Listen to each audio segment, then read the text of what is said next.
What? I'm a vocal genius. You didn't know that was back in my day? I used to have these. Did I know you back in your day? Okay, Back so in my day, let me I was a ask you. vocalist. Ask Titania about the aesthetically pleasing question you asked me earlier. Oh, okay. Here's the question to Tanya. Say you have a female best friend, which you already clearly do. Let's just make one up for the sake of for the sake of this argument. Mm-hmm. You know what? Hold up. Let's record this. I thought we were recording. Well, guess I thought it was gonna be an audio test. You know what? Fine. I don't even know. Let it be an audio test. Let's go on. Whatever. Anyway, so here's my hypothetical. So you Mhm. have this female friend. You know her for a very long time. Yes. And like very close. Not like sisters, but close. Best friend quality. This friend comes to you and says they want to go out with me. So you come to me. This is your good friend of you, and you're all happy, you're all cheerful and whatnot. This is a good friend of yours. So you come to me and you say, you present the person's case, and then my response to you is, I do not find this person aesthetically pleasing. How do you feel? Okay. See, so everybody seems to be okay with that. But if I say, man, nah, she ugly as shit. Yeah, it's the way that you phrase it. It's the way that you same phrase it. thing. No, that's the thing though. Like, I'm gonna be mad at you because you said she ugly as shit. Not because I'm mad at you because you think she's unattractive. Like, if you don't think she's attractive to you, that's fine. It don't matter. But when you call her, so it's the way that you say it. When you beat it, it's because you were being disrespectful about it. You gotta be respectful. Confused. I'm explaining it to you. Why are you being disrespectful? I'm still not getting it. It's like, What aren't but you I'm saying getting? the same thing. Would you I'm prefer me saying, get upset the whole way? No, Like, I'm it's just different. saying. It's I'm different just saying. if like this is some random person that I don't like, and for some reason I'm pretending to like for whatever reason, and you said she ugly as shit. Shoot, I'm right there with you. But this is my best friend, right? See, how's that okay? Because it's somebody I don't like. Different to my best friend. That's the person I party with all the time. That's basically like my sister right there. Everybody's a hypocrite when it comes to this looks. I've been a hypocrite. It's between them who you deal with and who you don't deal with. This is my best friend, and like it'd be different if this like okay, say this bitch that I don't like, right? And then I think she ugly. Then when you say it, of course I'm agree with you, right? Okay, what if you think she looks good and I still call her ugly? I'm gonna be like, you entitled to your own opinion. Like, I don't like her, but she ain't ugly. So. Oh, okay. So back to the best friend scenario. What if you think your best friend looks good and I say that she's ugly? Or then you already know how I'm gonna act the same way. Like I'm gonna be like, I'm gonna tell you that I'm gonna tell you something wrong with your eyes. Like there's a difference between who I'm gonna stand up for. Like she's not ugly or whatever. This is my best friend, and I know she ain't ugly, so you have some problems. That's how I'm gonna feel about that. And Versus if it's my best friend, and I know my best friend ain't so much good looking. Well, I don't know what to say about that. Cause that's when I'm stuck. Cause if I don't think that, I can't stick up for her, but I can be mad about you for calling her that. Oh my goodness! All right, you're not spitting fire, but man, are you rapping? Yeah, that's what I'm saying. This is a real roundabout. This is why guys think about that. They're trying to be relevant to the situation. But this is what I'm saying. God, girls. I do adore. I'm just saying. If you're saying unaesthetically pleasing, I think is just a long version of saying ugly. That's my whole point. And I asked Elliot this question before we started too, and he said the same thing. You guys are cool with me saying unaesthetically pleasing, but the word ugly is just out the window. No, like I said, it's the level of respect you put on it. When okay, you say so what if I just say ugly? That's cool. She's ugly. Yeah, it depends on the person.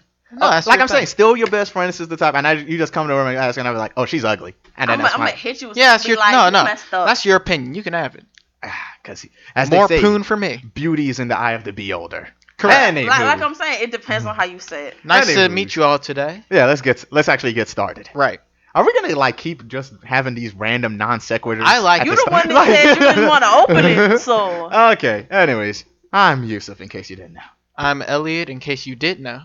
I'm Titania, so you already know. Oh, nice. We killed it. They didn't even need to practice that. It's like, no. Anywho, let's get started with this thing that we do weekly. So give me the first one on the list, Elliot. Hell's Kitchen. The Gordon Ramsay show? No, the city in New York. Daredevils or the real one? Of course, Daredevils. Just joking. No, the manga. Yes, the manga. Oh, man. The cooking manga? Yeah, I'm happy it came out again. I don't know what is up with you and cooking manga, man. I don't know. It's just tied into what he wants to be, and when he sees it in this way, I hope it drives him to do something. If not, he's just the lazy. You lazy cook. I'm the laziest person you all That's No, not you're true. That You, is you, not you already true. know that's not true. I'm sitting right here. Like you just. Well, we all know that Golston was the laziest among us. Oh. Yeah. Yeah. Yes, he Okay. was. But still. Yeah. Anywho, Hell's So- Kitchen came back with a very. I'm not sure how I feel about the. Okay.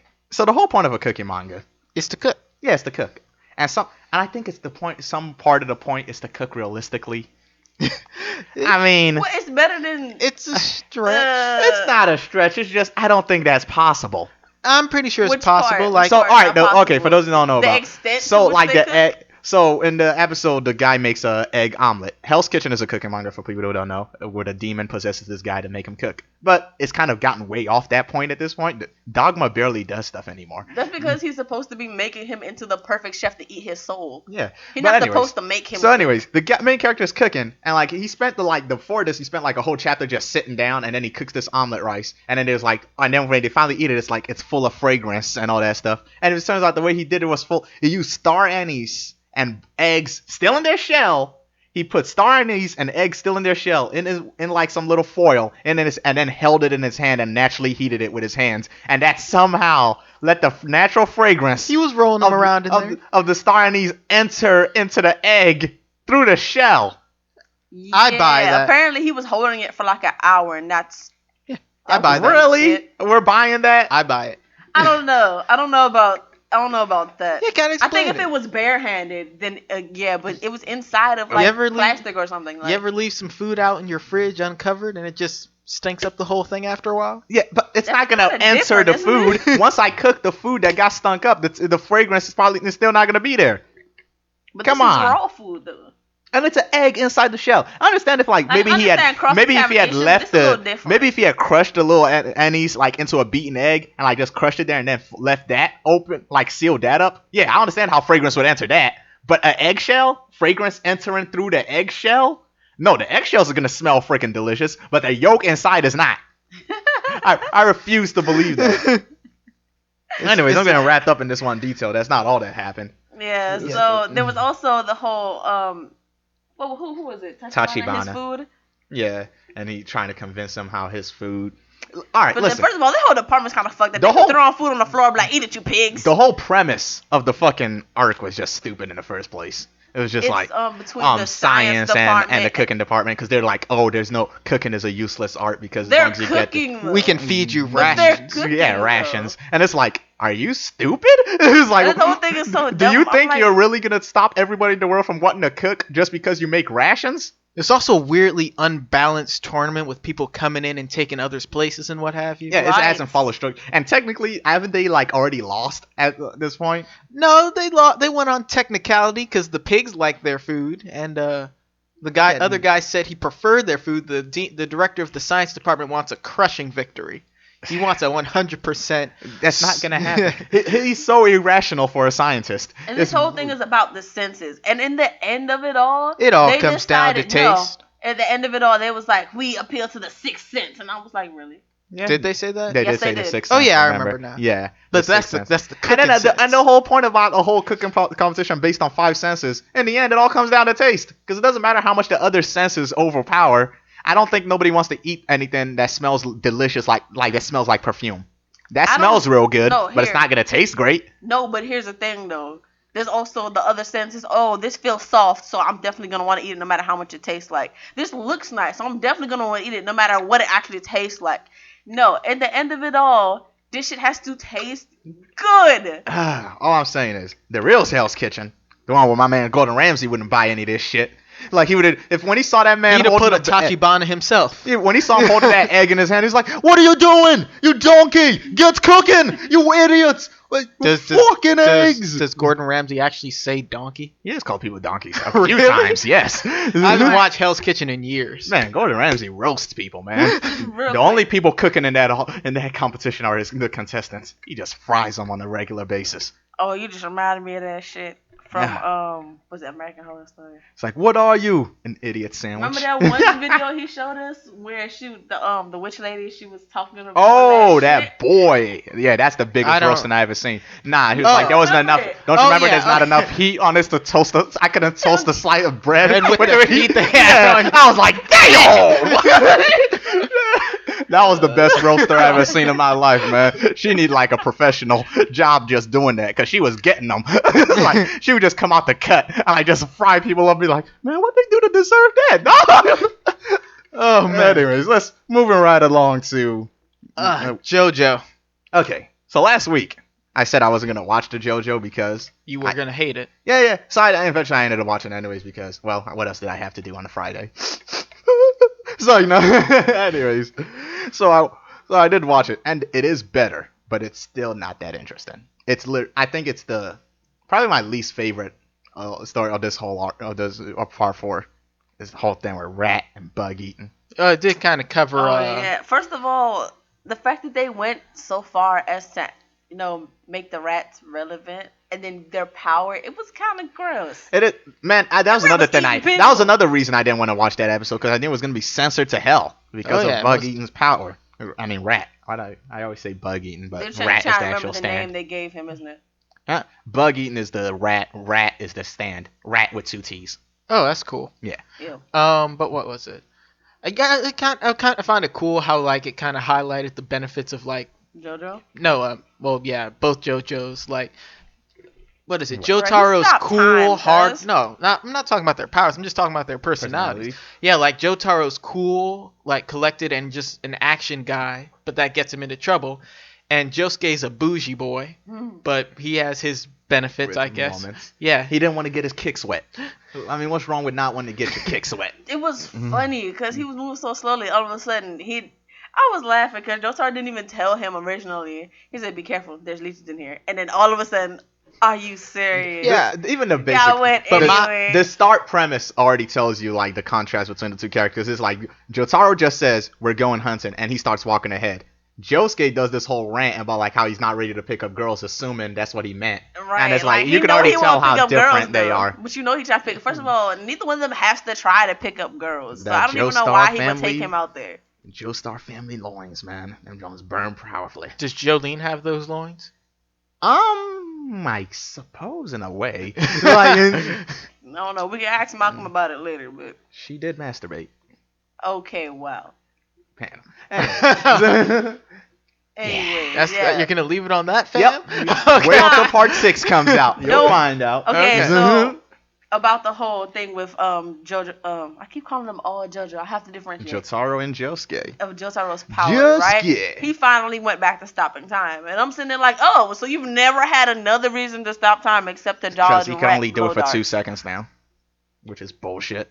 But he didn't even last 2 seconds the second time he used it. Shut your face. Because apparently it strains him out. It causes a lot of power. The only reason Dio was able to use it, I think, is because he's a vampire. So it's a lot easier on him.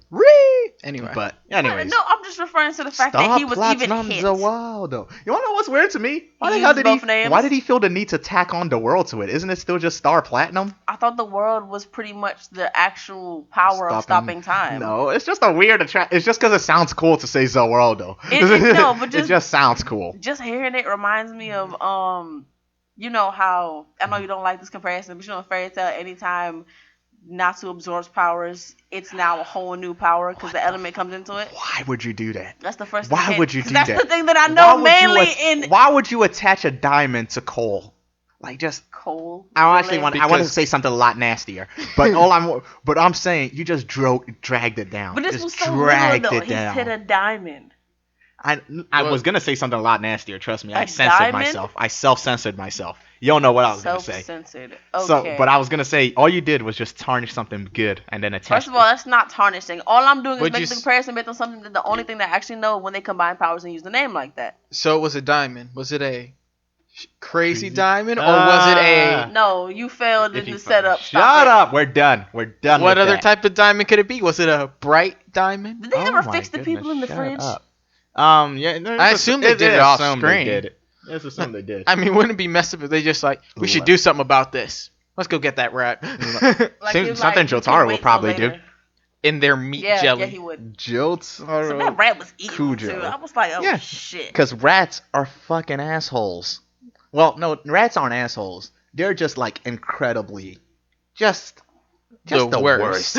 Like, really are. Like, if they would eat anything, they can and will eat anything. You ever lift a trash bag out of your trash can and just see a rat moving down in the bottom of there? No, because I keep my place then clean. Stay out of the kitchen. Because I keep my place clean. All I'm saying is rats don't need stands. Rats are already a pest without stands. If they hadn't stopped that rat, it probably would have been taken over the world eventually. It would have. Like, goddamn. It would have hit them and they'd have never known to look for a rat to do it. Because honestly, that stand is really dangerous. It is. It hit you a couple times and you can't even move. Not even a couple times. If you just hit you once in the right spot, it'll just keep going. Yeah. What if it hit you in the heart? Cause you get instant death. Right. What if it hit you in the head, dude? And you get preserved in a meat jelly cube. He has to put you in the I still fridge. don't know how the rat possibly put those people in the fridge. Like, he must have moved up. Like, they must have been in front of the fridge before he shot him. Because I don't see any word. Use the hand on the plot.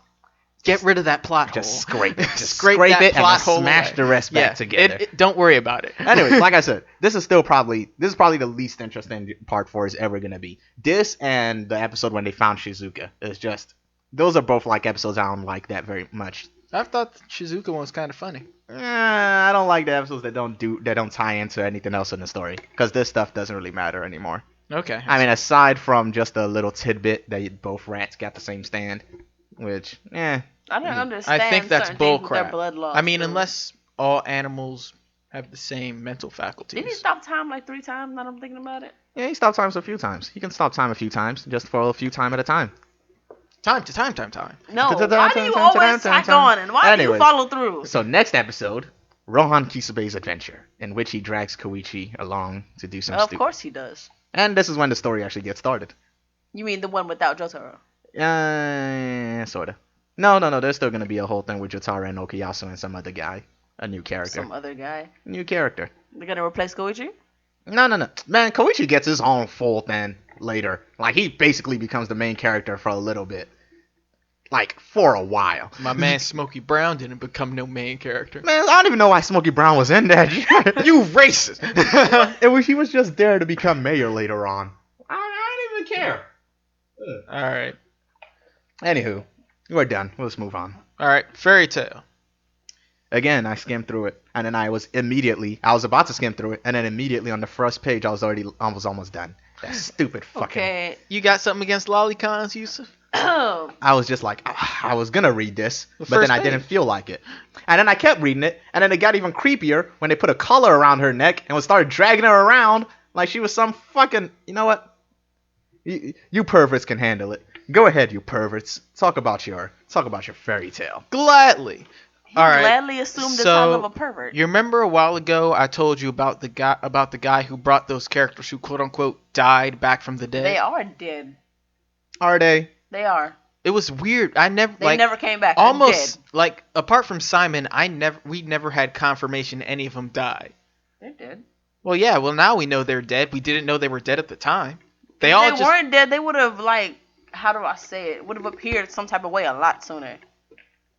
But anyway, so that same guy used his power again, and he brought back the members of the Spriggan 12 that got Kilted. Why did you say it that way? The ones that died? Why do y'all do these things? The ones that were... You're going to have to stop paying attention to it. The ones that were unalived. It hurts my ears. And that is...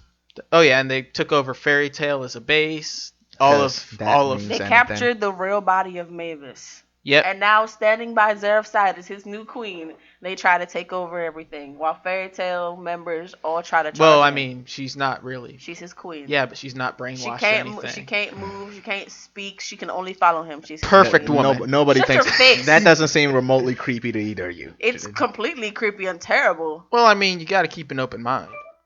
And wow. Wow. Anywho, so what I'm saying here is, you guys are perverts. Preverts, actually, because you haven't reached the next level. You're preverts. You're just on the edge. Next up, Futa. Ew. You're nasty, Elliot. What the hell? Why do you let him talk, man? Anyway, so basically what I got from this chapter is All the bad guys are back, just so all the good guys can kick their asses again. Yes. Right? Yes. Yeah, why not? Okay. Great. Gonna keep pretending like there's any tension here. I don't understand one thing though. How the hell is his stuff supposed to work? Like, these people are technically dead. So how does he bring them back, not only full force, but also in the active mindset that they know that they have died? Because it's magic. Because death means nothing in fairy tale. It's magic, Titania. But they're a memory though. But it's magic. And then they're the opponent's memory. Titania. No. It's magic. No. It's stupid. I don't know why you're acting like this shit is new. You're trying too hard. It doesn't make sense. You're trying too hard, Titania. It's Fairy magic. Tale clearly doesn't want to try. Yet. Why would you try? Yeah, it's magic. Fairy Tale doesn't care. You shouldn't either. I care about too many things not to care. What? What was that? What? I can't laugh? No, you can't. Anyways, moving on from that garbage. You're so disrespectful. Sinbad. Double chapters this week. Arabian Nights, like Arabian Nights. Yusuf. So I was Yeah. I was reading this, and like I was reading. All right, I was reading. Okay, you want to know? No, let me. Go ahead. I have a good comparison. I'm so angry. I mean, because he's telling the truth, but no one asked for his opinion. No one just butted in. Yeah. That's what he does. He's done that a few times already. I know, but now it's starting to get to me. It's just like him forcibly saving people. Yeah. God damn it! Nobody needs your help. I mean, we need your. No, we need help. We just don't want yours. It's like, am I gonna have to owe you later? Let's worry about that later. Let me save you first. It's like, you want to know what's funny? What? He pulled a defense that I wrote about. He pulled the "I could destroy you" defense, but instead I'm gonna help you. That's a terrible argument.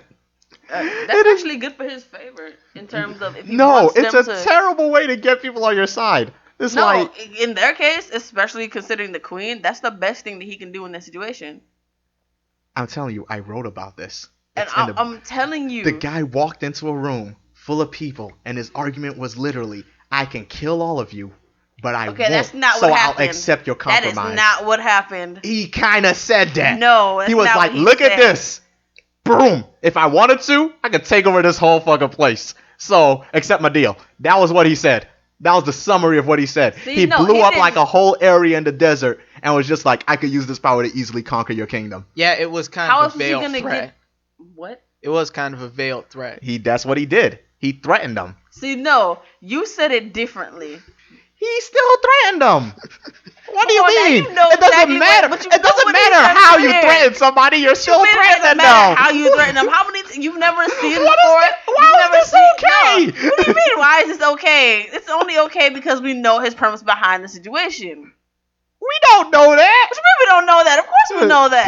That's just easier as a conqueror to not have to blow up the kingdom. It's a lot easier to get them to surrender. I'm just saying he pulled I could easily destroy you all, but instead I'm gonna give you guys the chance to serve me. Because I mean, hey, those Ram guys got problems too, and you never know what they might want from me. Exactly. He threatened them. Let's not act like that wasn't a threat. I'll make it emu chalk up in here.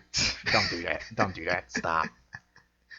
And then you want to know the other thing he said? He was like, "Oh, I have alliances. They also have metal vessels, and we could all work together to just destroy you all. But we don't want to because we're peaceful. But we could totally destroy you all. We don't start wars, and we don't invade, and we don't get invaded. But we could if we wanted to." Okay, he underlines everything he says with that. Didn't he start out with the whole other metal vessel users thing, saying that this country is the only country without any, so that you should join our alliance? Yeah, if you want to feel safe. He's like a mobster offering protection. He's like, "This is a nice kingdom you got here. It'd be a shame if somebody was to invade it with one of them metal vessels I've been hearing going around. It'd be a real shame." That's what he did. You come back like almost 20 years later, and he's president of the entire planet. Exactly. That's exactly what happened. Exactly. You think that he didn't have an agenda?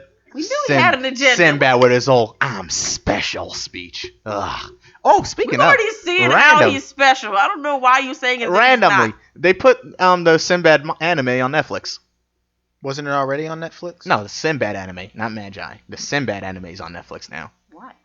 All 13 episodes. Because they got Magi on there. You got to keep it consistent. Oh, no. Really? I don't watch Sinbad. I don't either.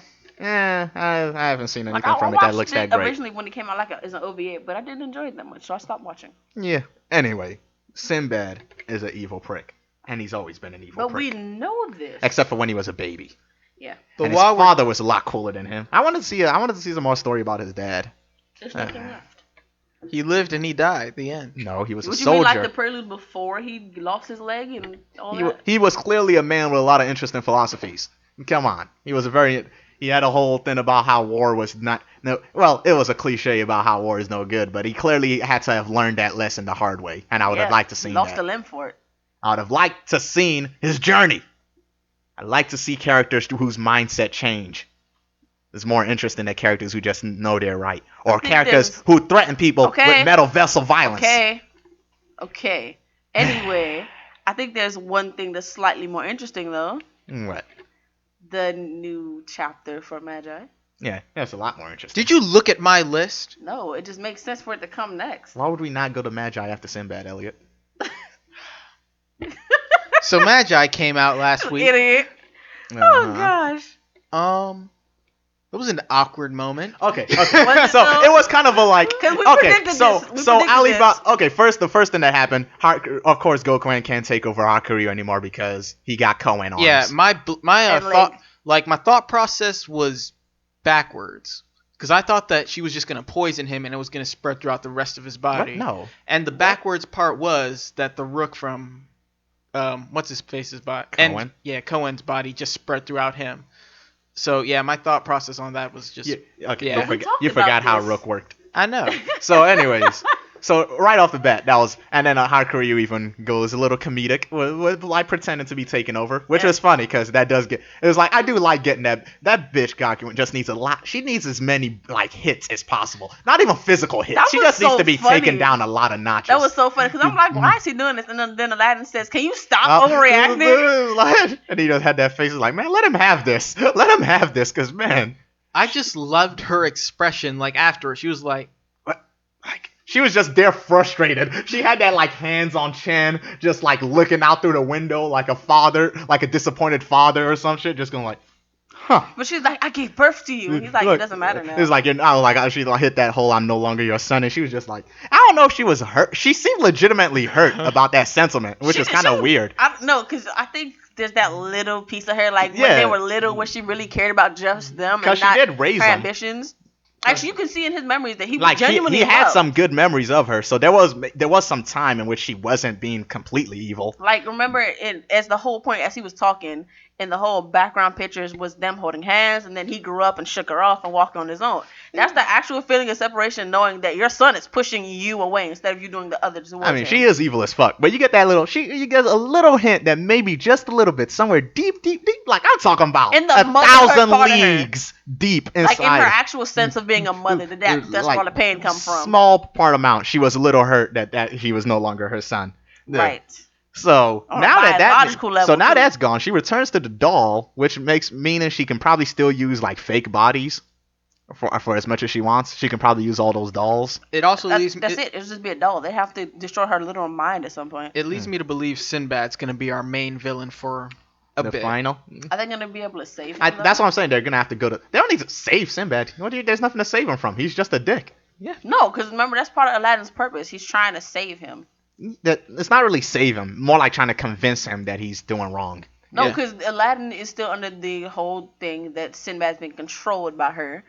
So he didn't think that. Yes, in the flashback when they were just talking, he's like he's not being controlled. He's just being manipulated, not really being controlled. He's just being directed towards the wrong directions, not some more pushed into it. He's still gonna have to try to save him in that sense. I see you're using the word save. That's the only thing I'm having a problem with. It's okay, not really fine. What other word would you change it? Because either way, convince is more of it. Didn't they have to do the same with Alibaba at some point? When? Are you talking about the anime? Because don't bring that shit up. Do not. I'm referring to the time when he was in Baghdad and... See, yeah, that's Baghdad. You said Baghdad. I did. How bad? Right. Well, but I said Baghdad. And it's not... And that wasn't a save either. That was convinced yet again. Because they're not in danger. They're doing these things of their own free will. He was actually in danger. He was in danger of his own free will. It's not a save. That's like, okay, maybe save them from themselves is what you want to say. Like save them from themselves, Whatever, not really but you know outside what I'm talking threat. about, though. I get what you mean. And for you to nitpick at me when you literally say words So wrong a on purpose minor- is so annoying. So Yeah. a minor derailment. I was looking Don't at. derail this always train. you. Don't derail this train. I was Elliot. Let Is me- it worth it? Yeah, I'm just No, asking a question. So that's I was not worth reading it. this chapter and I saw the flashbacks like back at the beginning of Magi, right? Mm-hmm. How do you think the series would have been different if the author stuck with their original plan and made Aladdin a girl? Nah, I don't think it was being different at all. It would just be more shippers. That's it. Yeah, it would. It would be more the Alibaba and Aladdin thing. No, there would just be people shipping it when it still wouldn't work. They could have still been good friends. That's what I'm talking about for the shipping thing. That's just what they would have done. I Well, wouldn't like anyways, that too much. well, moving on, we do finally get the reunion between Alibaba and Aladdin. We're And getting it's closer just- to the awkward And, part. and it's just so Aladdin close. is taller than Alibaba.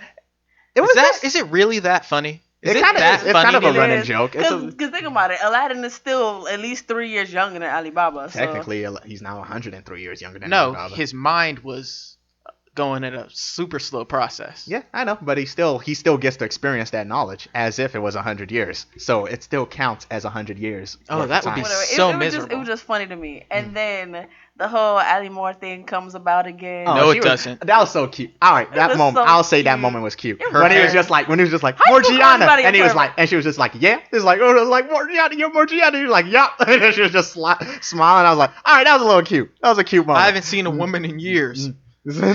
He's seen Kogu. Shut up, Elliot. Shut up. And then he's traveling to other countries, so he's clearly seeing a lot And of women.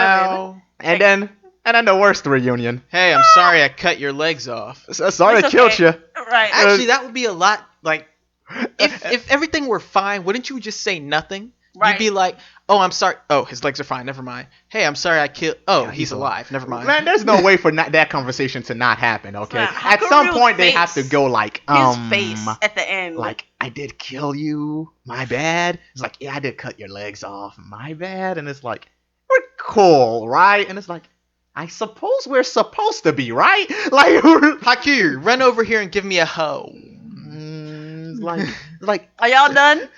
Are y'all done? technically, and then it's like, no, it's more like, you didn't even try to kill me.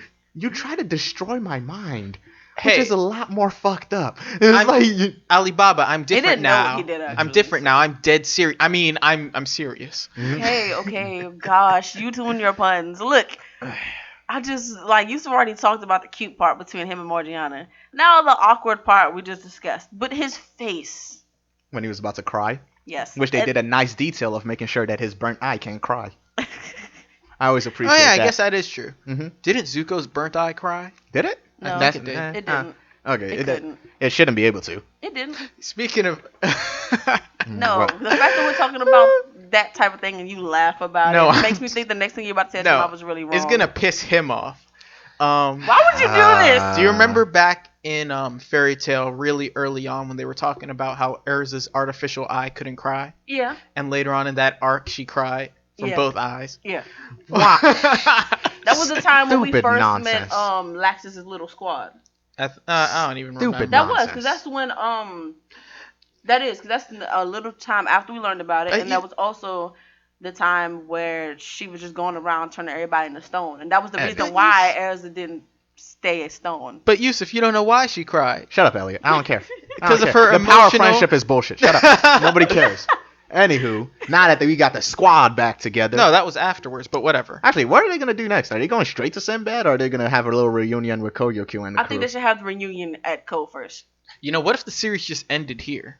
That's What? stupid. Shut up, No, Elliot. think Why about you it. always Elliot, trying shut to up. end everything? No, Elliot, listen. no, Elliot, no, listen, shut no. up. Just stop. Yo, what you just said was very He's fucking always trying to stupid. do this shit. He's What you always just trying said to was end really the stupid. series. Oh my! What is Oh, wrong with him? Does he just like That was bad just series? stupid. Oh. That was it? just stupid. Shut up. Move Oh, on. my Move- goodness. Ignore it. Completely forget Oh. what you just said, because that was stupid. That's not even worth discussing what you It's just not. said. God damn. oh Fucking man! idiot. What's next on the list, man? Ugh. Oh my. Okay. So sins. 7 deadly sins. Oh yes. And again, Clash of the Escanor's Titans. like talking smack. Escanor cannot go a chapter without having a badass line. Oh, he had like 3 in this chapter. He did. The first one was when he slapped the shit out that nigga and was like, "Did you drop a coin or something?" And I was just like, "No shit!" Literally the whole time this fight is going on, the demons and like the Holy Knights crew should just be hype man the whole time, just going like, "Oh, he said that nigga dropped the coin." Why do I feel like the one person to do that would be Hauser? They need hype man. The Seven Deadly Sins universe needs hype man. And then it's like first we get that little reveal with Esdras using full counter, which his full counter is for physical attacks, while Meliodas was for magical attacks. Basically, if they work together, they're invincible. True shit. And what Escanor say, Yusuf? Oh, when his attack was reflected back at him, and he was like, "Oh, so that's why I felt pain. Of course, as expected of my own attack." I was like, "God damn, dog! How does this dude know? This dude does not know how to not say cool shit. That's all he does all the time." I love the fact that they even created Escanor like this. I do. He was like just you like, have prideful shit, but this is some top-notch pride, yeah, man. I think he's taken the pride moniker as far as it can go. There's been a lot of prideful characters over the years in series, but this guy is like killing it. Yeah. I don't know why. I just feel like looking at this, it seems basic as shit in my mind that his spirit animal would be a lion. It's just, but it just would fit so well, though. It would.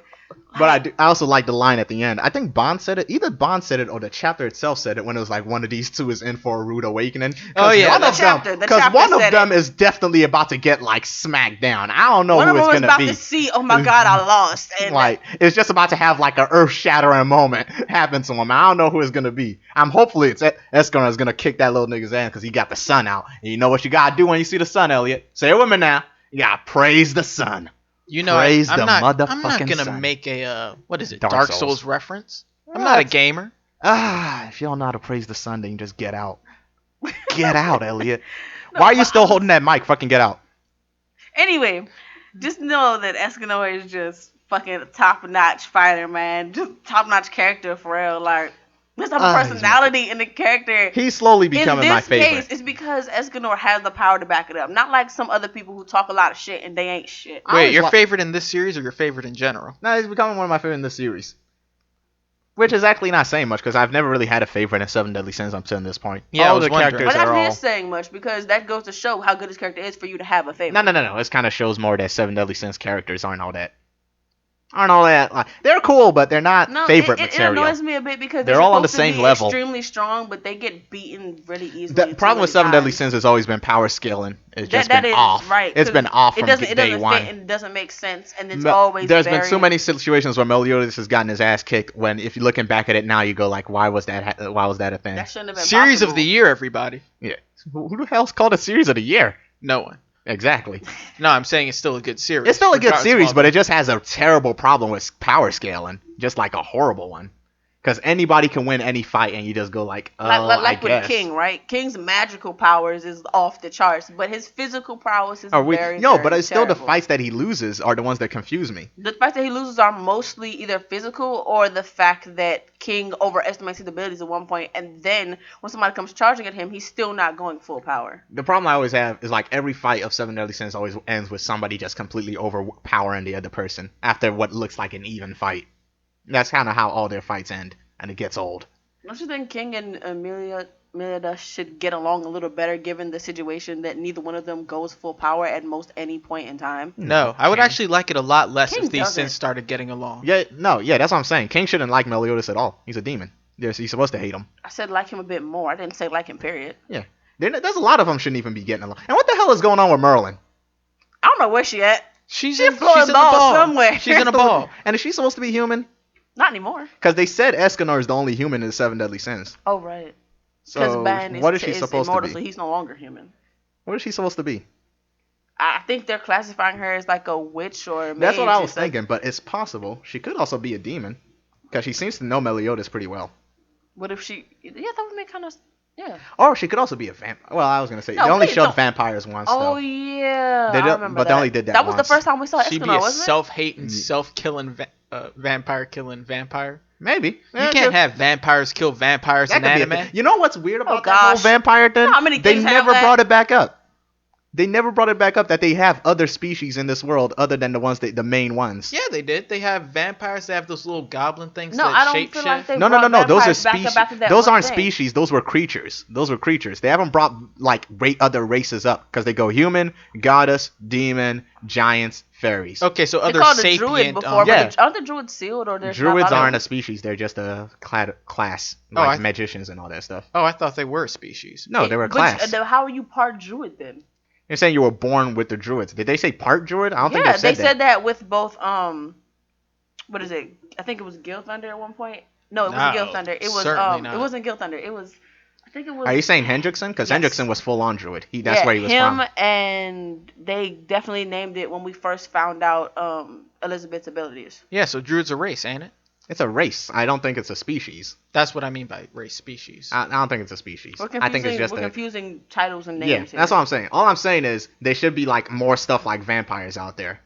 Because we also had the Bond's freaking teacher, that dude, the wolf guy. That was another. Fox yeah. guy. Yeah, that was a whole nother thing. Oh yeah, the dang, what are they called? Beasts? They were called something. Beastman or some shit like that. Yeah, I think so. Yeah. the So there's a Beastman, lot of right? stuff like that the Seven Deadly Sins just don't acknowledge. Like they just drop it in every now and again. I would like to see a Beastman in the Sins.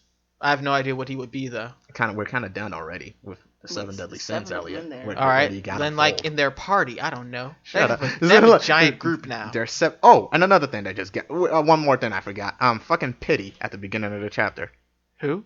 Oh, Pity. the little one. The That looks little like one. the black-haired Amelia does. Remember when he did his whole ability of those who turn his back on him are Right. now fully allegiant to him and the fucking Demon King? Like, what the fuck kind of power is that? Oh no, you're thinking piety. Did he say You sh- Piety? I thought he It's said spelled Pity. with an E. That's why. Piety. But you- Thou shalt have no other god before me. Yeah. So, what the fuck kind of bullshit power is that? I don't know. You turn your back on him and then you're super loyal to him forever? And like that's Until just somebody else kicks his ass, unless he turns around Wait, on you. I thought it said like you're super loyal to me and you can't turn your back on me. No, no, it's when because you turn your him. back on him, you become super loyal. So fucking weird. Yeah. So how does that even affect him? Would that mean when he turns his back to anybody, he becomes super loyal? No, I How feel would that like work? Maybe Maybe if he betrays somebody, he dies. I don't know. No, he would just have to be affected by it. He would just have to become super loyal to whoever he betrays. What if stop it's thinking. accidental betrayal? We're thinking too much. Yeah, we're not hate- getting anywhere. all- We're not getting like I anywhere. said, the problem with Seven Deadly Sins has always been, I guess, consistency. Because the With little powers, Ten Commandments, anyway. the When Ten it's power Commandments, their levels powers or are just your bullshit. overall power, it's not consistent. Yeah. Anywho, What's what's next? One Piece. Oh yeah, that did. Oh yeah, I was about to say what did happen, but it was Sanji with his daddy. It was a little something before that. Yeah, the with, whole thing with With the Charlotte's forest daughter. and everything. Yeah. But I think they took home the wrong Luffy. Yeah, they did. Yeah, he transformed right there. Totally wrong Luffy. In How fact, did that even happen? I don't know. because the mix-up, Luffy's a stupid somebody. But you could see through the entire chapter his scars on the wrong side of his face when they're running with him.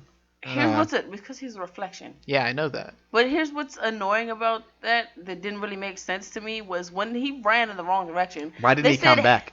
They said, "Hey guys, that's not me," and then that same Luffy talking shut his mouth. No, why didn't he? Okay, that's the other part that doesn't make sense about that is when he ran and did that, why didn't he come back? He's not bound to think he do got the lost? opposite. No, it's stupid. He's not bound to do the opposite of what the reflection does. The reflection was bound to do the opposite of what he did. So when he ran and saw that his friends kept running that way, why didn't he just immediately turn around and come back? That's the point I'm trying to say. Right after that happened, that's when real Luffy got shut up, and I'm like, "What the hell happened?" You know, I to think him? you kind of answered the question I was about to ask. What? I was about to wonder what devil fruit that could have been. Is What it if mirror, What mirror? if it is the Yeah, reflection? that's what I'm where- saying. He probably answered my question before I asked it. Yeah. Because we already have someone who can clone themselves to look like other people. Yeah. But then how the hell did you know what? Kagami Fuck it. Kagami no Mai. Kagami- Gami no Mai. Something like that. Ugh. Something. Then maybe it's the word for Gami reflect. Gami no Mai or something like that. I don't know. Oh. Yo, wait, like you mean Gami Gami no no Meadow? me? No, me. Yeah, whatever. Me. Me. And Yeah, then it's we the, get- it's the reflect fruit. And we got Sanji with his daddy. And we don't see his daddy's eyebrows. What is with you people? I'm getting tired of people so pressed to see this dude's eyebrows. Man, because it It's has how to you be know a who family. he takes over. There's no way. Listen, either his mommy got the eyebrows or his daddy got the eyebrows. Right. Somebody has to have the eyebrows. And if they both got it, that gets creepy. I don't It care. does. He's It's just really a guy creepy. He's just a guy. Well, I mean, No. What if he has the most serious curls there ever been in all of it? Right. Like, what if it's a hypnotic spiral as curls at his eyebrows? Like, what if he has the next level of curls? Like Sanji, when Sanji gets his full power, his curls come fully in, like this the Sharingan. Not Soul Eater. No, I'm talking about the Sharingan. Like inheriting the curls.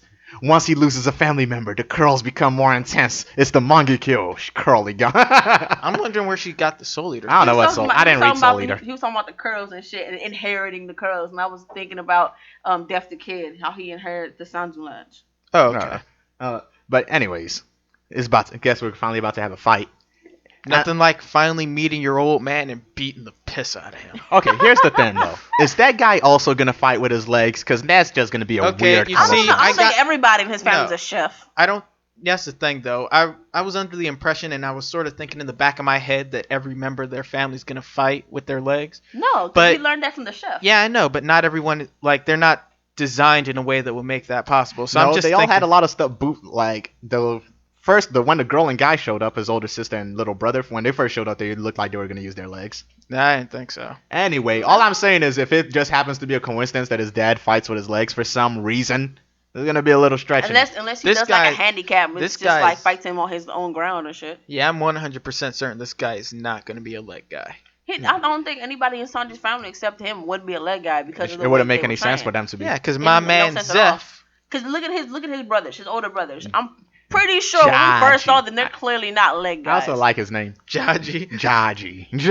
It's a few weird jokes. The translation for him is Judge. It could be Judge. It could also be the number, and it could also be G. Like, oh yeah, G. You know what I mean? I like it. It could work in a few different ways. But they said the pronunciation should be Judgy. Judgy. Yeah, either way. If it's Judgy, then it's definitely or not the number. GG, which would be old man. So yeah, he'd be old man. I think there's a few ways his name could work. I kind of think it's clever. I don't think it's intentional, but it's kind of clever. Though I'm kind of thrown off by this off-screen fight where Sanji apparently whipped the piss out of Yonji. Yeah. When did that happen? They said he did something to him, but I don't think did he beat him. He said, "What did you do to your brother?" Not did you beat his ass, right? I'm pretty sure they didn't fight. I'm pretty sure that they talked about whether or not they should fight, and he said he'd beat the piss out of him, basically. And yes, I'm using Elliot's phrase because I like the way it sounds. Yeah. Anyway, hopefully we get to actually see the fight instead of him cutting away. I think it would be funny if he's trying to fight his dad, and then that's when Yonji jumps in and says, "No, father, I'll do this," just because. And then have them fight first, because I think that'd be funny. Also, I want to see what Sanji's mom looks like, or if she's ever anymore. relevant. One last thing. What? Well, maybe not the last thing. I don't know if you guys have any input or whatnot. Go ahead. But you remember the painting or picture he had up in his room of him conquering these 4 kingdoms? Yeah. These heads are awfully close together. Do you think they've been decapitated? Probably. Maybe. Yeah, it doesn't seem like it would be that off base. Honestly, I'm tired of this whole. I come from a family that has a lot of good stuff, but I don't want any of it. I don't like that storyline. Come on, no other anime back has as far ever as done Sabo that. Cut. Stop making that joke all the time. It's not a joke. You make that joke all the time. It's tired like you, Elliot. It's just old and tired and just not fresh. It's not good. I am the oldest one here. It's not good. Anyways, let's move on. All right, next up, Naruto. What? Just joking. Hero Academy. The room quest continues. We see the girls' rooms. Actually, we also got to see the rest of the guys' rooms. Yeah. Who was it again? God damn it. Dang, I'll look it up. I forgot. It was Japanese. I do like Todoroki's one. Todoroki, he had a decked out Japanese room. Him and who other had the decked out Japanese room? Who else? No, that dude, it wasn't Japanese. Zero didn't have it. He just had like a very mantra type room. He had Japanese room too, but then that's immediately after him went to Todoroki's room and his was decked out. His wasn't really Japanese. It was like more. What do you call it? It minimalist, was Japanese. right? He had the tatami mats and everything. Okay, so. Oh, you're talking about Shoji. Yeah, Shoji. Yeah. No, Shoji. This was Shoji. Shoji's the dude with the mask. Yeah, he's the one that had nothing in his room. No, not him. He's talking about Sero. She's talking about Sero, and his room wasn't Japanese. It was like tropical. Yeah, it was tropical. Didn't they tell him his room was friggin'? They said Asian. Okay. Yeah, it was. So maybe Philippines. Yeah, it was more. It was just more tropical. It looked more indigenous people type room. And I like Kirishima's room too. Such high expectations for his room though. Kirishima's thirsty room. Behind girls. Well, Kirishima's room is pretty cool. No, we're talking about Todoroki room. Yeah, Todoroki's room. Todoroki room is literally impossible. It literally should not exist. And I was like, how did you get your room like this? He's like, I tried hard. I worked hard. And I was like, what? That doesn't make any sense. There's a limit to how much hard work can complete. It's just I worked hard. The last one? Who was the last one? Wasn't it was the sugar guy that baked the cakes. Yeah. He won. Of course he won. He gave cakes. Right. He got his bitches some chocolates. Well, not some chocolates, but he got them some sweets. So like, no, and he didn't call them bitches, but he got them some sweets. All right, next up is the girls, the girly girls. And who do we start with? Jiro. And I'm sorry. Yes, I knew it. I fucking knew it. I knew it was gonna be there. Fucking deep dope shit. Fucking real tight.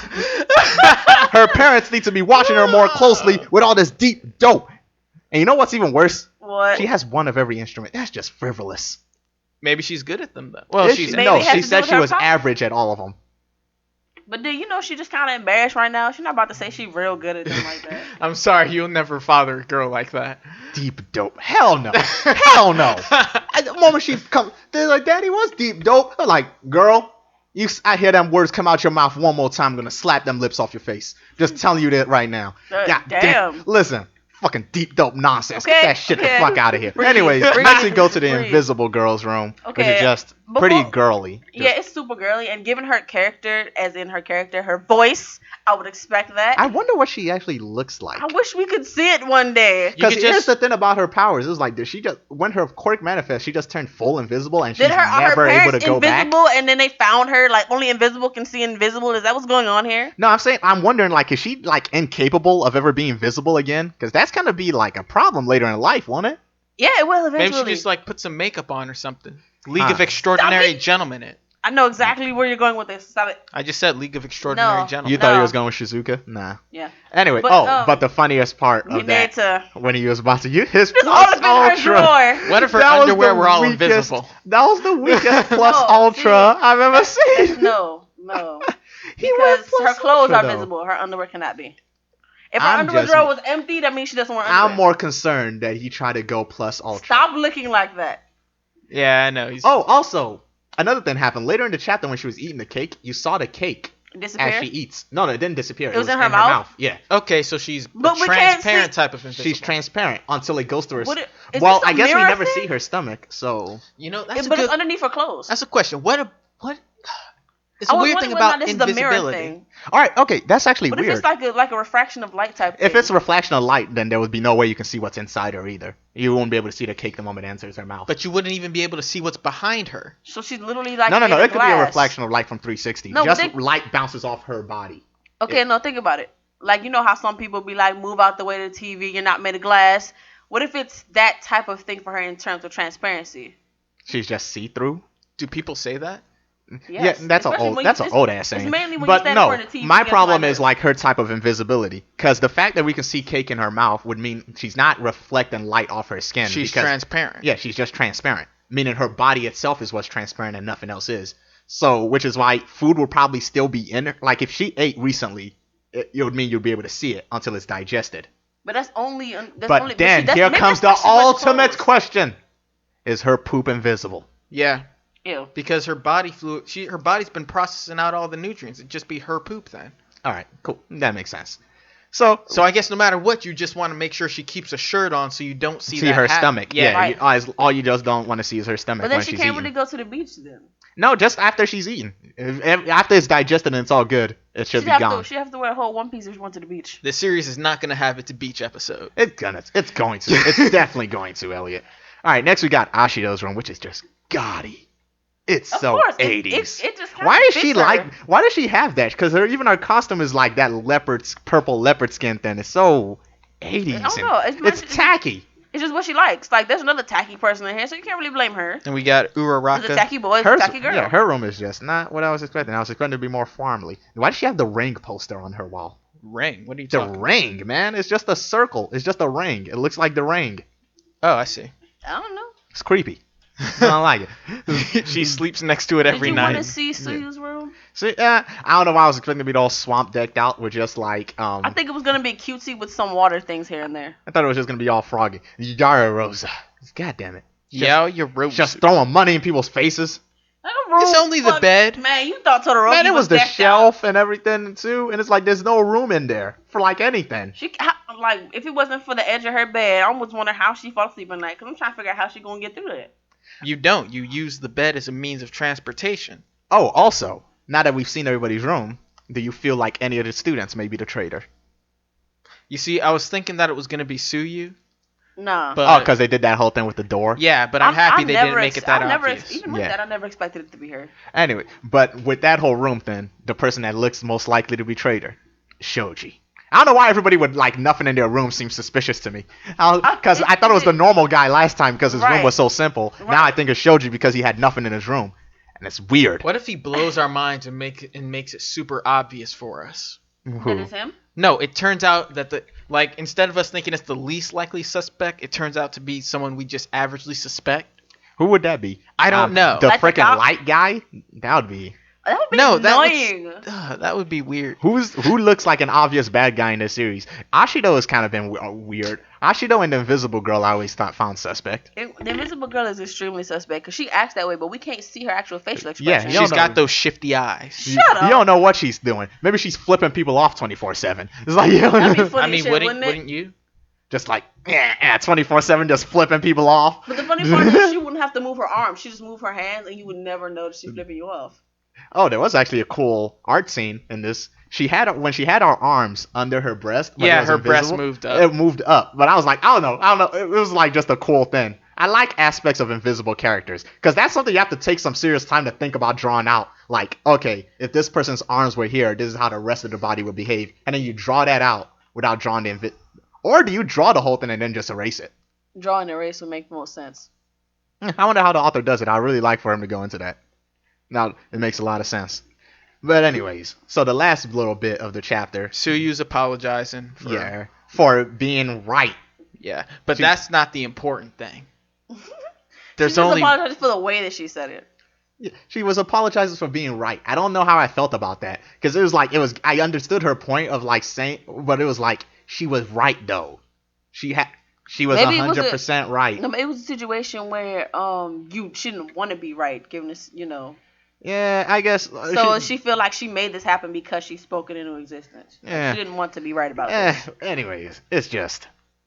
Also, I've noticed. Okay, there's a weird thing about Kirishima's design that's getting to me. They've been drawing his eyes weirdly lately, or that's the way they've always been drawing it. Because it looks like he's wearing eyeliner. He looks like he's wearing eyeliner. They've always drawn it like that. Because but he has like a little thin that looks like when you fluff up your eyelashes. It's always been. Has it always been like that? I just never noticed.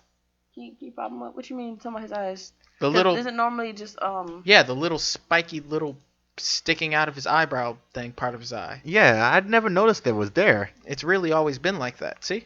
Right there. Huh. That's weird. Well, anywho, the last end of the chapter, which gets us pumped for the next chapter, is it's time. See what? Chapter 100. Yeah, it's also chapter 100, which is also, when I first read the title, I was so confused because I was like, what the hell does that mean? Because the title was like, so long double digits, hello triple digits. And I was like, what the hell does that mean? And then I didn't figure it out until I finished reading it. I was like, oh, this is the last double digit chapter because he's about to go into 100. Well, I thank you for explaining that to me. I was lost. Because I was so confused about that. I had no idea. Did you figure it out instantly? Yes, I counted. I pay attention to the chapter number. I haven't. Because, anyways. Shut up. But that's cool. It's about to go into 100 because that means it's made it. That's the official sign of an anime making it. It's going into triple digits. Oh, no. You can get into triple digits and still screw up. Digits. No. Anywho, next chapter we get special moves. And I don't know why they showed Bakudo there, because he's already had, like, special moves, like, a bunch of times. I think they're just, like, promoting him because of his power and his ability, Because also Midori already got special moves, so the only anybody else left... He has to hone them, though. The only people left are the other characters. He's got those inherited special moves. You want to know what's going to be hilarious? What if Todoriki's special move is Todoriki? Because remember when he had to pick a superhero name and he just said Todoriki? Well, they said you could use your name temporarily. So now with his special move, or even dumber, would his special move just be fire? And then he shoots out fire, or the special move just be ice, and then he shoots out ice. It's like, God damn it, Todoriki, you unimaginative genius.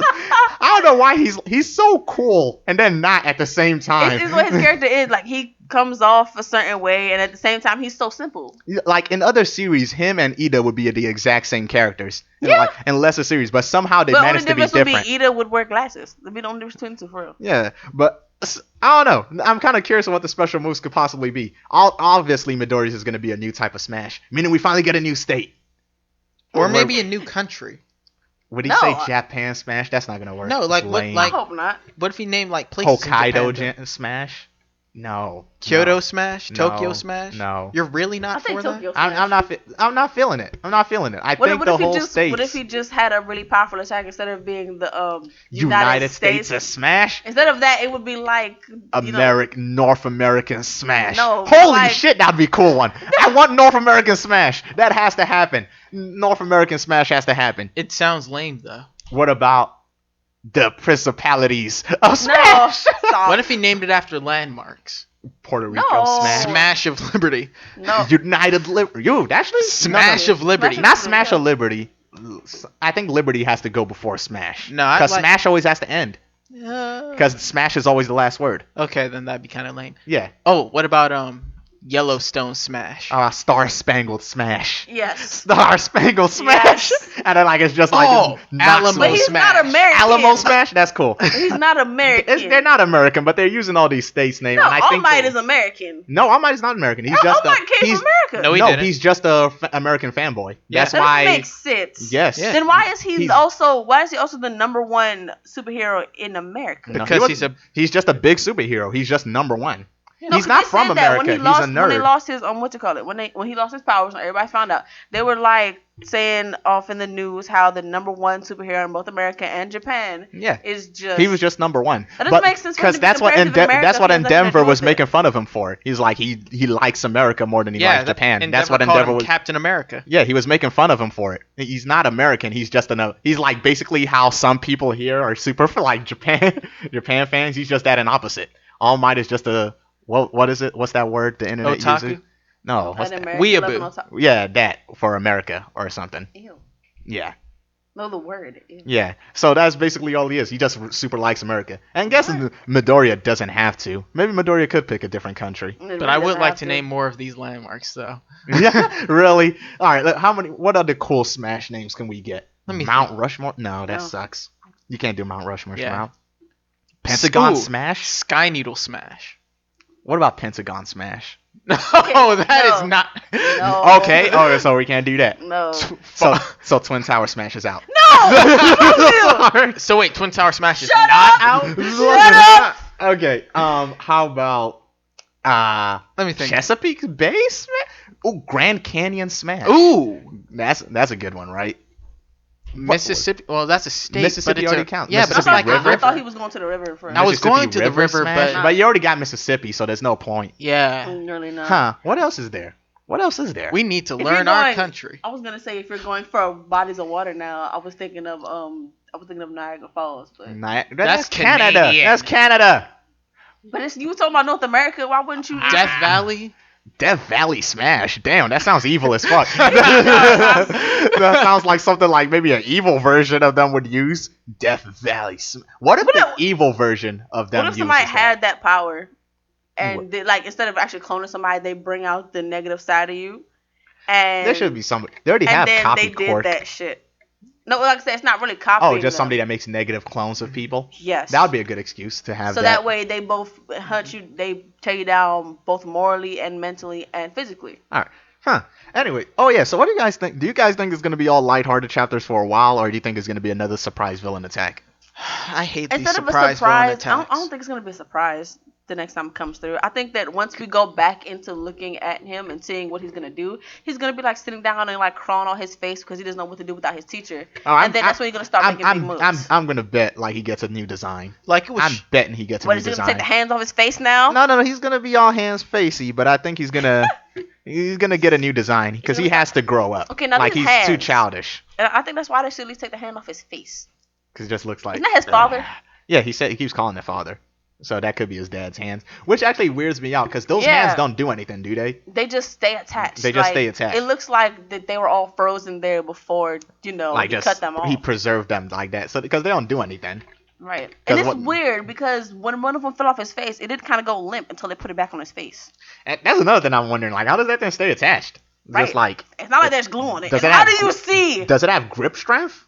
Like, adhesive powers? Like it just grips. That was his father's power to make his hands sticky. Lamest powers ever. But then that would be his family power, which means he's not really in that family. Actually, that does bring up an interesting point because he has natural born quirks, and that makes me wonder about Nana. Was Nana also quirkless? Has everybody that used the One for All been quirkless? Is that the implication? Well, no, because the first guy who used it had a stockpile power. No. You completely forgot the history of One for All completely, Elliot. That's not at all what his power was. His power was to transfer quirks. That's what his power was. He had a useless power to transfer quirks, even though he didn't possess any quirk to transfer. And then his older brother, One for All, gave him the ability to stockpile strength. Right, and they fused together. And that's what became One for All for One. I'm missing these names up. I know I am. Wait, so how do you stockpile strength in one person? It probably didn't do shit when the first person had it. That's why it has to keep going more to more and more people. Yeah, so, okay, that's another reason why he's pretty much broken like that. Because he's literally receiving all the power from so many other people. Yeah, there was still that scene that still hasn't been explained when he saw the little previous old holders of One for All. When he looked into that tunnel and there was all those eyes. Mm-hmm. That still hasn't been ended upon. Even though I'm guessing it's going to go into a Hitman Reborn moment. Like when Suna went inside the ring and saw the previous Vongula bosses. I want a scene like that. I want that to happen so badly. They should have expanded on those Vongula bosses. Really should have. Hitman Reborn failed at the end. Whoa! I wouldn't say fail. Not fail. It just fell short on things that should have been expanded upon. Anywho, just can't wait until this next chapter 100. And meaning we're gonna get a color page. What do you think is gonna be on it? Guesses on what the color page is gonna be? I'm gonna guess Midoriya is gonna be on it. Really? I'm saying, what do you think they're gonna be doing? Because this author he draws a lot of random color pages, like that one with the rainbow horse. The hell was that about? Rainbow horse? Do you not remember the one with the rainbow horse when they were at the sports festival? There was one with the rainbow horse. How do you not remember that? Shaking your head on mic is just the dumbest thing you can do, Elliot. Okay, but we've talked about the rest. Now. All right, let's do it. Let's do it with our final send-off. What's the last thing on the list? Dofus Year 1. The hell is a Dofus? Really? The hell is that? It's like, no. Okay, so folks who don't know. There is a place that exists in the world, a place people don't usually care about that much. It's called France. It just exists. Okay. A lot of us don't know why. A lot of us don't even know how. Why is this not the first time he's been bad-mouthing France? Because France sucks. France has done two good things in its life. And here's one of the two good things France has done. So France has a company named Ankama. Correct. And Ankama releases a Was it an MMO? Yeah, it's an MMO. It's an MMO called Dofus. A few years later, they also released an MMO called Wakfu. A sequel to Dofus. This MMO was popular enough for them to create an anime-ish French cartoon, which anime stylings, of the same name called Wakfu. This series was also so popular that it inspired a prequel story called Dofus, The Treasures of Kiribin, which focused on a character 200 years prior to the story of Wakfu. It's more than 200, bro. It's a few years prior. And then that series got enough attention for them to create a movie based on a character in the series that transfers from both Dofus and Wakfu named Joris. And that's where we get this movie, Dofus Year 1, Julith. That is a lot of history, but it all comes around because every single thing Wakfu related is just good shit. I don't think I've been disappointed by anything Wakfu related. Correct me if I'm wrong. I'm not a fan of the game. I tried playing the game. I guess I got into it a little too late when I'm just not into MMOs anymore. It's a fun game. I'm just not into MMOs anymore. So, thoughts, comments, concerns? Well, let's first talk about what Julith is. All right, so firstly, Julith takes place in the work of Dofus, which is a few years before Wakfu. So this is before the world is flooded. So a Dofus is a dragon egg. And if you possess a dragon egg, you possess unimaginable, fantastic cosmic powers! And of course a bad guy wants to get the egg and use it to resurrect her dead husband. Well, okay. That's That not wasn't proven spoilers. until later. That was spoilers, Elliot. You just jumped right into spoilers there, didn't you? That's not a spoiler. Yes, it is a spoiler. We thought she was a bad guy. Halfway through the movie. Because at first, all it looks like is she just wants the egg to just destroy the city. Right, because that's how exactly it Well, how I mean, we portray it. pretty much review the entire things like chapter to chapter here. I know, but you just started off with spoilers. You can cut it out in post. No, I'm not. You know I'm not doing that. You know, like, why would you even ask that? Anyway, so the story follows Joris, who is the young little. I'm guessing he's a Hupper mage because that's the only thing. Because both his parents are, so there's nothing. There was no way he could be anything else. Spoilers. Shut up. Shut up. But even though he doesn't look like a Hupper mage, even if you call that spoilers, he draws the picture. So it's I assume it's because he got possessed by the black dragon. His face never changes though. Ebony. Even when the black dragon gets out of him, he still keeps the dark blackness. Yeah. The only thing that changes even when his eyes. hood is off, his face is literally just black. Like, and it's not like it's not even black. It's just like dark. It's not really. It's not black. Anything. It's dark. It's like he has a void for a face. Right. And all you can see is like his nose and eyes and mouth. And it's his like eyes turn from black and beady to blue.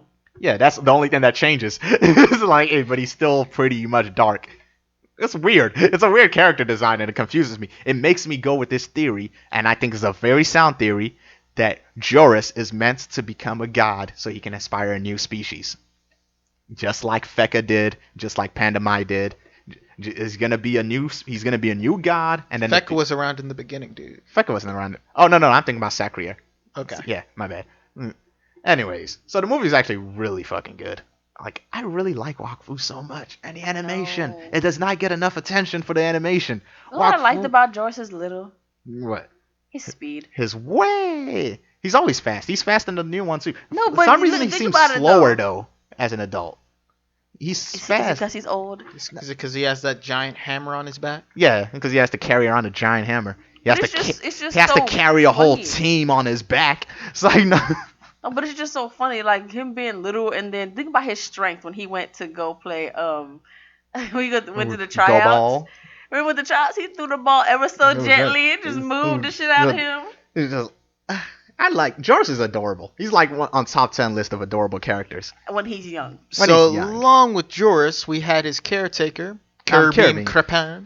Carabine. Okay, I told you, like, after I watched that movie, Yeah. I instantly went back to go watch the Treasures of Carabine again, and man, Carabine is like, I think he is the strongest character in his prime.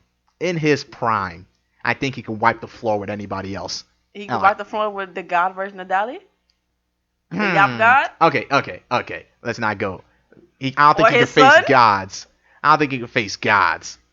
But he is a demigod. He is a demigod. I don't think he can face gods, but I think he can wipe the floor with like almost anybody else below that tier.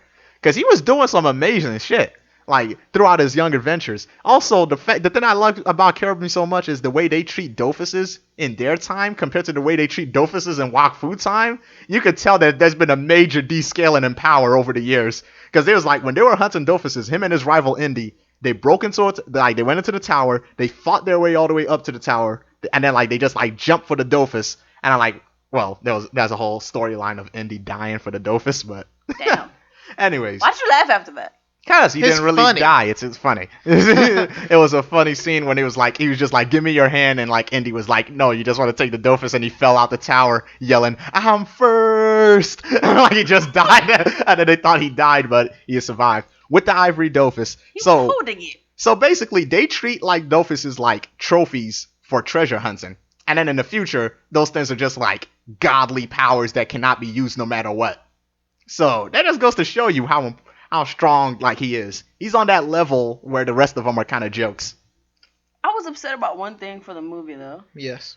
The only thing that I was like genuinely upset about, other than the whole the parents thing, the other thing that upset me was, The two lovers. No, I was all kind That of athlete, it was I love remember him. when they said that they stole the ebony one. Yeah. Who stole it? The That's ebony for one? the next movie. Exactly. I want to know Yeah, who stole it. it's supposed to be a part. I think it's supposed to be a a- 3-parter. Yeah. Yeah, it's supposed to be a 3-part. This is why this was called Year One. That's the only thing that upset me though. Was I wanted to know who stole it. Like, you just going to do this and kill all these people for one person. I don't mean for her husband. I mean for the one person who stole it. Yeah, listen. But I've got to warn you all going in. There's a lot of fan service for the females in this movie. Oh, they're The second really. one or- No, for there's a lot of fan service on guy side. Like it's just that Oh, yeah, dude there's with a lot of- with all yeah, his pecs and all his show and Yep. all.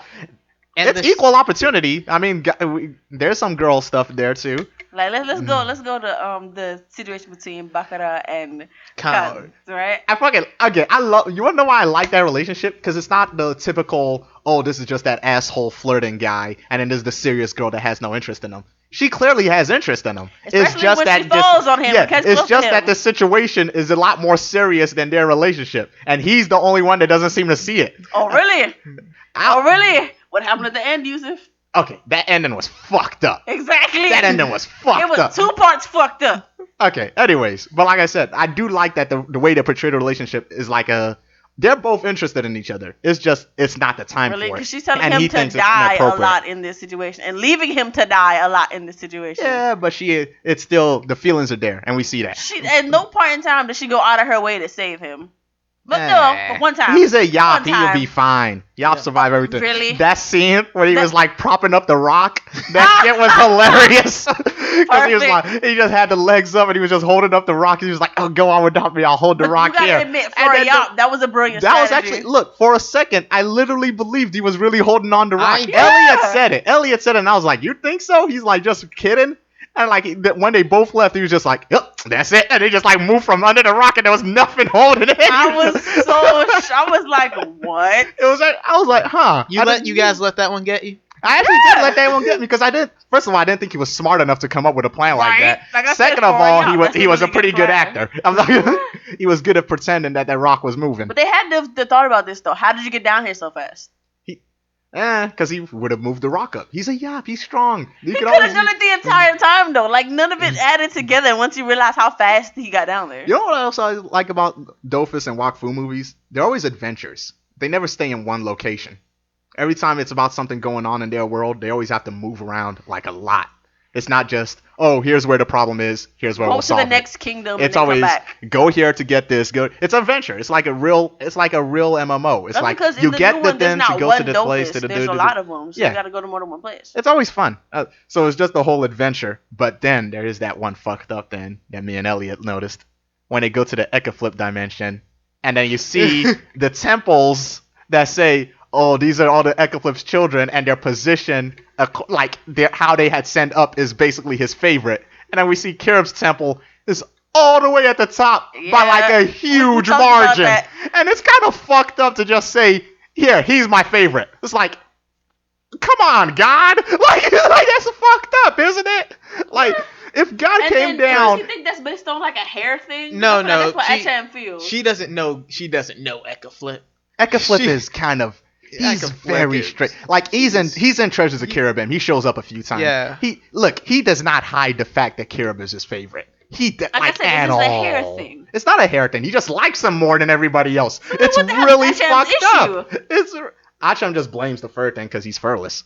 Yeah. That's just what he blames. But Eka Flip just really just likes Kirib more than his other children. It's really fucked up. I like baby Kirib. Imagine if God himself came down in this world No. and then just No. picked No. some random No. dude and just said, "This No. is What? Greg. He's my favorite." Everybody else would just be like, "What the fuck? What did Greg do that when he did it?" He's like, "I don't know. He Wait. brought me some fish once. I really like him." Stop. That's So, how yeah, it's you like. you I like understand it. I don't like it. So yeah, you like Baby Carib. Yeah, I like him because he's adorable. Actually, they do have young Carib So in the cute. Treasures of Caribbean too. Yeah. He the Treasures of Caribbean it's like a bunch of stories just from Caribbean's life. There's him when he's a baby. There's him when he's an adolescent. When he's a teenager. When he's a young man. And then it's most of the time he's just old. When he's a pirate, Yeah. when he's a ninja. When he was a detective, when he was an adventurer, when he was Okay, when he was a resort okay. owner. He did a lot of things. Get Carib lived a long, full, rich I life get it. before dying and then continued to live another long, full, rich life. I remember. You know the moment where they went and they found the Dofus, right? And the Hmm. four of them were just sitting there, and it tempted three of them. First of all, I expected a teensy bit more from Baccarat, just a teensy bit. No, that's the No, let me explain to you what I expected. I I expected her to try and fight it, even a little bit. She did nothing. And I already know, and from that point on, I told Elliot, yo, she's some shit. No, that's why I like Wakfu and Ankaman's style of writing characters. Because it's never just the obvious character types. Because when she first showed up, you would think she was like this serious, by the book, nice aunt and all that stuff. None. But no, she was the drunk aunt. She was literally the drunk aunt later on. She was a little bit more than that. Just a little bit. She's silly. She's like imperfect, and I like that. They're oppressed. Like, from the very moment I saw her, I thought she was just like really young and inexperienced. I was right. But at the same time, she was wrong throughout a lot of the movie. She didn't know a lot of what was going on. Even that moment when she took the Dofus from him and started trying to fight the girl, and she almost killed them, and she was still wrong in that regard. And she didn't really learn her lesson. She did also straight up murder Achim. She did straight up murder Achim, which is, thank God they reincarnate. But that was kind of fucked up. And then later she just gets drunk, and then for the rest of the movie becomes useless. No, think about it. Throughout the whole movie, she swears that she know best for a lot of the moments going on here. Yeah, that's what I'm saying. And then she leaves everybody to fend for themselves. And at some point during that part where she's fighting, she actually left the implication that you would think she actually would have known best when she showed up, because it did look like she knew more about the situation than anybody else, except one person. Kirib. Yeah. But that's Kirib. Man, Kirib always knows what's going on more than anybody else. Right. He's Kirib. And that little fight scene he had when he put on the armor with the nunchucks, that shit was awesome. You think it would have made sense for her, knowing about Josh's existence, that she should have visited him sometime before his mother came around? She would. What do you mean, though? No, because Baccarat knew. No, yeah, but she didn't want to. I think it was part of a deal to keep Joris hidden, just have Kirib take care of him. But she still appeared when the Dofus appeared 10 years later, so there was really no... Yeah, because there was an emergency. They knew where the Ebony Dragon was. Ebony Dragon? I said Ebony. Yeah, but I'm saying there was really no point looking back in it for Baccarat to even be away from him. Because she had to go be in her kingdom in her brother's stead. She had to be at home. She had to be trained. Yeah. Don't give me that shit. It makes sense. Nah, she still could have visited, because think about House. That would have been a weird conversation. What? I'm your aunt? I'm your aunt. Meaning you do have a mother and dad. Here's how that story goes. No, after they died. A long time ago, there was this war, and your mother and father tried to kill each other. But for somehow, the two fell in love instead, and they got married. And then everybody thought everything was kosher until your mom went crazy again and tried to kill us all. Think back about the dad, right? About the dad, right? He handed the child to Kira and then went to go and save everybody. Yeah. What happened after that moment that he went off on his own, she stayed here and decided, I will not see my nephew? She had to train to get stronger and for the eventual taking of the mantle. And also, Kirib cannot stay in one place. That's not his type. Kirib is a rolling stone. He can't. His house must. But that is a good question. Right? What was? His house physically moves. Here's one thing that I kept saying a lot throughout the time after we saw the mother, right? Mm-hmm. Poor Louise. Louis is fine. Poor Louis is fine. He gets broken up all the time. He's Man, easy. It was Shoes don't take that much damage. Everybody knows this. He didn't heal afterwards. He will. He can't really heal. It's just it's a house. All they have to do is repair him with some stuff, and he'll be fine. Louise. You know who should? No, I feel bad for Simone. Oh, started all the good shit. God damn it. Where's Simone? You've got to watch Don't even talk about it. Anyways, but also Lolette. How did you feel about Lolette? Oh, you should already. First of all, I don't know why you ask these questions. You already know the type of character person I don't like. But what? Whoa. Said but. Oh. Because when she was first introduced, she was just fucking everything up and was kind of being annoying. But after a while, I didn't hate her originally. I just didn't like her attitude. But then I got over it. I have what is Especially at the end. I found something that may confirm she is in fact Andy's grandchild. Not genetically, but adopted one. Adopted grandchild. Yeah. See, that's what I thought, because there was that episode when Indy told the story, and it looked like that girl was Lolette. So that confirms my theory that Indy at some point dies in their old age, which would be really sad. Because I liked Indy. Indy was a man. He should have converted to Ekaflip. Not gonna do that. Okay, that's the weirder part. All right, so from Dofus to Wakfu, what the hell happened to those people, the dog people? Oganox? Yeah, they may still be there. I haven't seen any of them. What, Lolette people? Yeah, dog people don't exist in Wakfu, and it's weird because I don't know what that means. It's like 800 years to go extinct. It's fucked up. George should have got to work. Shut up. It's nasty. How's And that nasty? most likely, a kid Joris has will probably be anything but. Wouldn't the kid be a demigod too? No. The way Wakfu works is when a child is born, they get up to the point of puberty to choose a god, and that's what they'll end up looking like. And that's also their powers and attributes they'll take. Which does also show you how. What did they look like before that? They Joris? just look human. Yeah. They just look default human. Which actually goes in to show like how dogmatic What? Eva and what is it? Her husband are always trying how their kids look like Different. like at Wait. such a young age though. How They old were- adolescent? What do you mean? Until basically puberty.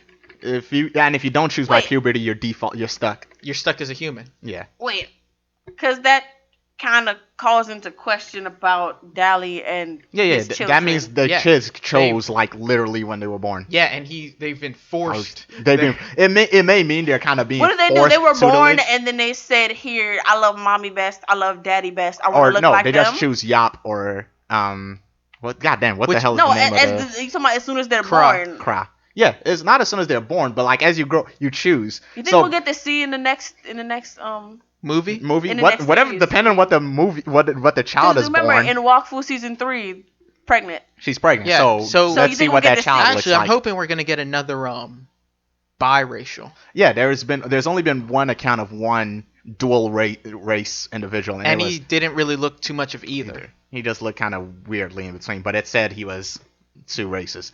So, either way, it's a very interesting But concept. dude, I can actually you really like imagine, it. Like someone with a cross archery, but like, what is Yop it? strength. Yeah. Huh, that'd be an interesting combination. I still remember there was that scene in Treasures of the Caribbean when Kira was still young, when he was like, and he was trying to sass the god Ekaflip, and he was like, he put on a red wig and picked up a sword and was like, I'm converting to Yop. It was just a war. And I wonder what an Ekaflip would look like if they changed to Yop. They'd stop Red looking hair? like a cat. Would they? Yeah, because they'd stop looking like a cat. What if their fur just turned red? That would be dumb. They'd have Yeah. to be like, they have to change completely.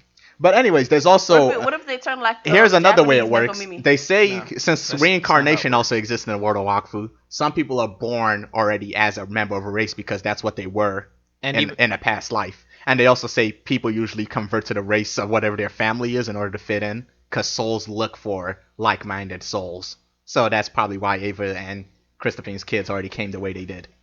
So in the past life, they were already Kra and Yop, and they just went to a family that had You that just good said mix. Dally's name in a whole different way. Did I say? she keeps getting upset about this whole Tristepen thing. Tristapen? Yeah. I'm not used to it. What you expect? You can call him a lot of things. You can call him Dally. You can call him Tristapen. You can call him Percy, Percidol. He has a lot of names. Yeah, Sir but Percival or I'm Sadly nowhere Grove? near used to this Tristapan thing. I'm nowhere near. Because we You almost we never hopped on the use it. Wakfu train so long ago, Elliot. So long ago. Before So this long. Kickstarter. Yeah. Before this, man, we were on that train so long ago, and we've been We're enjoying some the ride. old heads, Yusuf. I know we've been on the stoop a long time, kid. You better sit down and learn some. Yeah, learn learn a little some about right, me. right. How I used to be back when the Wakfu Okay, was just okay, that okay. So- anyways, as long as I could talk about Wakfu forever and ever, think we're kind of done here. Yes, we are. So we're just gonna go quiet. You better sign You want off actually, normally. Titania, you close. You've never closed before. Sign us off. I've also never opened before. What's Sign your Sign plan? us off. Ah, screw you too. That's a pretty weak sign off. Shut your face.